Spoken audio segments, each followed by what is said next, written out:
ഈ ചെടി എങ്ങനെ റീപോർട്ട് ചെയ്യുന്നതെന്ന് കാണിക്കാം. ഇതിനെ കംപ്ലീറ്റ് എടുത്ത് മാറ്റിയിട്ട് പുതിയ മണ്ണിടണം. ഇതിനുള്ള ഡെഡ് ലീവ്സ് എല്ലാം പറിച്ച് മാറ്റിയിട്ട് ഫില്ല് ചെയ്യുന്നത് കാണിക്കാം.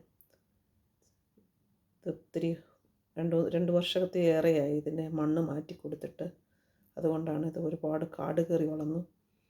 അതുകൊണ്ട് ഇതിനെ ഒന്ന് സെറ്റാക്കി എടുക്കാം നമുക്ക്. ഡെഡ് ലീവ്സ് എല്ലാം നമുക്ക് പറിച്ച് കളയാം. ഇതിൻ്റെ സൈഡിലെ ലീവ്സുകളെല്ലാം പറിച്ച് മാറ്റാം നമുക്ക്.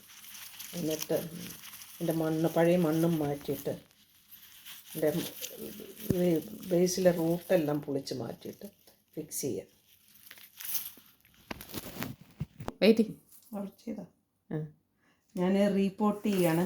ആ പഴയ മണ്ണെല്ലാം കളഞ്ഞു. പുതിയ മണ്ണ് B&Qയിലുള്ള കമ്പോസ്റ്റാണ്, മൾട്ടിപ്പർപ്പസ് കമ്പോസ്റ്റ്. പിന്നെ ഫില്ല് ചെയ്തിട്ട്